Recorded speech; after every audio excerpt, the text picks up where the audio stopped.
No one tells you that you may feel more alone in your house than you have ever felt before, that you'll grieve the before even if you love the now. And because no one tells us that, we internalize it. We make it personal. We make it a failing, a problem. Hi there. If this is your first time here, welcome to the Parenthood and Relationship Podcast. I'm your host, Markella Kaplani, a psychologist, a parenthood and relationship coach, and a parent myself. Together, we explore the transformative journey of parenthood and its profound impact on our relationship with ourselves, our partners, and our children so that we can be present and show up as we envision without having to do more. Let's get into today's episode. Hello there, and welcome back to the Parenthood and Relationship Podcast. Today's episode is for the couple who became 3 or 4 or 5. And somewhere in that beautiful change, you stopped being us. Not intentionally, not dramatically, just quietly. This is an episode about what happens to that space in between two people when a child is born. Because parenthood doesn't just change you, it changes the container that your relationship lives in. So let's talk about how to keep it from leaking, how to repair the cracks, and how to rebuild a connection that doesn't just survive parenting, but is strengthened by it, the way you had envisioned. Let me start with a metaphor. Before you became parents, your relationship was like two people, two lives, sharing a space, filling each other's cups in turn. You had time to talk, time to breathe, time to touch without interruption. And then a baby came, and suddenly everything poured into one container. Sleep schedules, hormones, bottles, boobs, guilt, gratitude, rage, diapers, identity crises. And this led to forgotten intimacy, missed text replies, tiny golden moments that are lost, all of them pouring in. But here is the question that no one ever teaches us to ask. Was your container built to hold all of that? Was it flexible enough, sturdy enough? Was it ever repaired before this flood came? Because here is what I've learned in both my work and my life. Parenthood doesn't break couples. It reveals the strength or fragility of the container they were already using. So what does a broken container look like? Let's get specific. When a couple's emotional container is cracked, here is what I often see. The only conversations are about logistics. Eye contact becomes and feels a little bit awkward. Affection feels more like acting, like a performance. One partner appears to be very overloaded and loud, and the other one, on the other hand, is shut down and silent.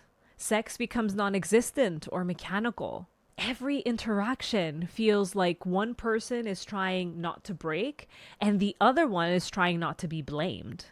In all of this, usually there's no blow up, no betrayal. There's just leakage. Moments of tenderness that just slip through the cracks. Attempts at closeness that just evaporate before they land. A kind of resentment that starts to build over time, not because of any one thing, but because the vessel is no longer holding you both together. I want to make sure that we honor both perspectives here. Let's speak to the internal experience of a cracked container. For moms, you might feel like I am carrying everything, the plans, the emotions, the laundry, the mental load, the appointments, the grocery lists. And he wants to be applauded for just giving the baby a bath. You might feel like you're trying so hard to keep both of you going, but you're just exhausted. That you love him, but you feel like you're just parenting him too. For dads, you might feel like no matter what you do, nothing is enough. You might feel like, I miss her, but I feel like I'm walking on eggshells all the time. Maybe you feel like you don't even know where you fit in anymore, if you fit in. And here's the sad irony. You both think that you're the only one trying. And when you both feel like you're trying, but nothing is changing, inevitably you start to believe something even more painful. Maybe we just don't fit anymore. Maybe this just isn't working. Maybe the love is gone. But what if the problem isn't the people making up the relationship, but the container? Let's break down why the couple container often cracks in early parenthood. One of the culprits is that there is no shared map of the transition. We prepare for the baby, we pack the hospital bag and read books about sleep and child rearing, but no one gives us the language for the relational shift that's about to happen. No one tells us your identities will change and your partner may become unrecognizable. No one tells you that you may feel more alone in your house than you have ever felt before. That you'll grieve the before even if you love the now. And because no one tells us that, we internalize it. We make it personal. We make it a failing, a problem. The second culprit is nervous system mismatch. In many couples, one partner is overstimulated, irritated, and loud, while the other one is shut down, withdrawn, and frozen. One demands, "Talk to me," and the other one says, "I can't even think straight." One explodes and the other one retreats. But both feel abandoned, not because they don't love each other, but because their nervous systems are speaking two different languages. Third culprit, unspoken beliefs that are running the show in the background. So here I'm referring to the scripts that we inherit without any question. Something like, if I don't do it, will it get done? I can't get it right, so I won't even try. She's better at this. He doesn't care.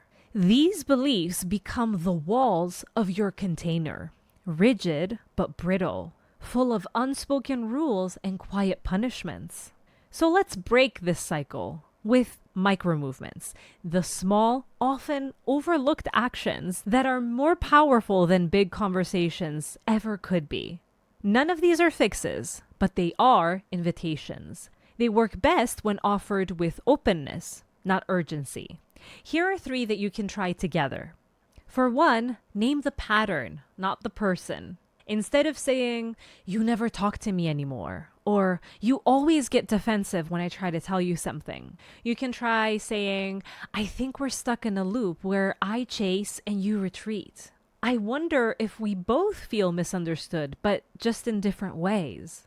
Naming the cycle externalizes the problem. It says, you're not the enemy, the pattern is. This lowers defenses immediately, and it creates the emotional space to talk about what's really going on underneath, not just what's above the surface. Secondly, I highly recommend that you set a 10-minute connection window. Pick a time. Yes, I'm literally talking about setting a schedule where for 10 minutes, the only goal is to connect, not fix anything. You can share one thing that you appreciate about each other lately. You can talk about one moment that was hard and just listen to one another without solving. Ask, what is one thing that you wish I understood better right now? This is small enough to feel safe for the withdrawn partner and focused enough to feel meaningful to the pursuing one.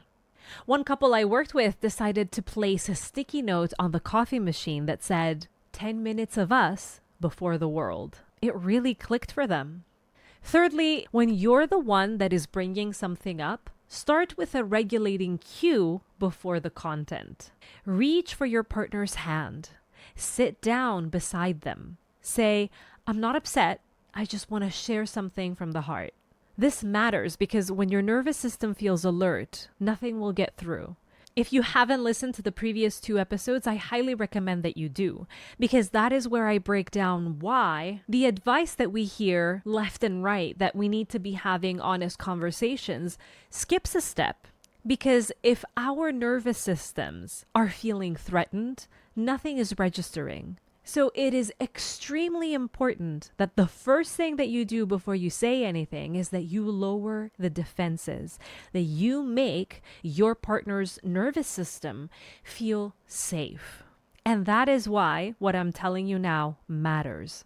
When a person's nervous system feels unsafe, nothing will ever get through. But when it registers softness, it can receive instead of react. If you're the one who tends to shut down, try this. Say, I need a minute, rather than getting up and disappearing. Leave a short voice note if talking feels like too much.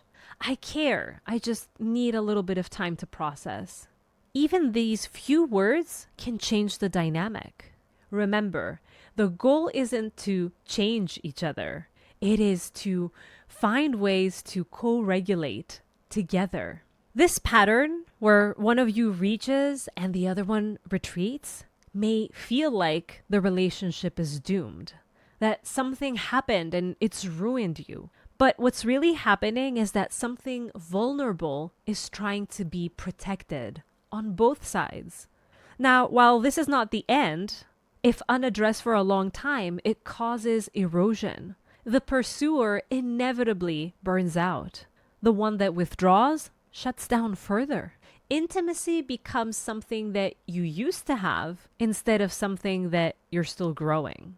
And then, of course, your kids who are witnessing this dynamic are learning that emotional expression equals conflict, that hard conversations lead to disconnection, that love is something that you tiptoe around, not something that you walk toward. So, while this may not feel like a priority, you're not just breaking patterns with your partner. You are rewiring the relational DNA of your entire family. And that is legacy work. If you're feeling like this episode sparked something in you, a recognition of the roles that you both fall into, or a desire to stop dancing the same old dance, I want you to know that's a powerful first step. Patterns can be broken, but not with blame. And if you're looking for a place to begin, a reset button if you wish, you can grab my Reconnect Roadmap, a simple, no-pressure guide for couples who want to increase intimacy, affection, and admiration, especially in the chaos of family life. It's free, and you can get it at markelakaplani.com/reconnect. And if you want to stay connected to this kind of work, to get weekly notes and reflections and tools, then sign up to the Sunday Reconnect, my weekly newsletter, where I share one insight, one exclusive tool, and one 3-minute ritual to help your relationship feel less like a task and more like a home. Sign up at markelakaplani.com/newsletter. Until next time, may you choose courage over comfort and connection over protection. I'll talk to you soon. See you next Sunday. Bye-bye.